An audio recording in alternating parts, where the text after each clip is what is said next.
Goeiemôre en baie welkom hier saam met ons oggendoordenkings hier op 'n Saterdagoggend en ons praat oor hoe kan ek en jy ingeskakel bly by 'n God wat altyd beskikbaar is vir jou en my. Nou ons gaan 'n gedeelte saam lees in Handelinge waar die mense deur 'n moeilike tyd gegaan het, saam gebid het en iets van God beleef het. Dis hier in Handelinge 4 vanaf vers 29. Hy sê: "En nou Here, hoor hoe dreig hulle ons. Gee dat ons, u diensknegte, u woord met waagmoed sal verkondig. Steek u hand uit en bewerk genesing en laat daar tekens en wonders plaasvind deur die naam van u heilige dienaar Jesus."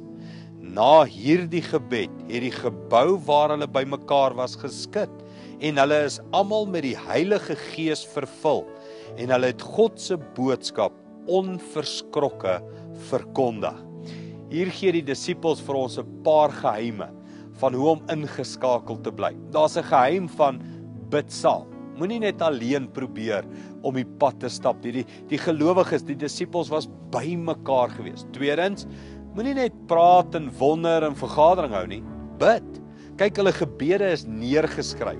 Dis wat hulle vir die Here gevra het. Selfs in moeilike tye, selfs wanneer daar druk by die werk is, huweliksspanning is, wat ook al, het hulle bymekaar gekom, dit op die naam genoem en daaroor gebid. En dan kyk die resultaat, né? Die plek is gevul met die Heilige Gees. En na dit kon hulle weer hulle werk doen. So my vraag aan jou is: wat doen jy om vol van God te bly? Wat doen jy om ingeskakel te bly? Doen jy daai moeite? Kom jy nou en dan by mekaar met gelowiges? Bid julle saam? Noem julle probleme op die naam? Wag julle op die Here? En as jy krag ontvang, maak dit 'n verskil in jou wêreld? Verkondig jy die liefde en die woord van die Here? Hier's 'n oefening. Kom ons bid saam en ons vra die Here vir sy krag in ons lewens. Hemelse Vader, help ons om meer by mekaar te kom, saam te bid en te wag vir U. Dankie vir U krag en U beloftes in Jesus naam. Amen. Nou môre is weer Sondag en ons eredienste saam. Kom ons kom by mekaar en ons bid vir 'n vervulling met die Heilige Gees in ons lewens. Sien jou ook op die woord, ons erediens saam 8:30 en 17:30.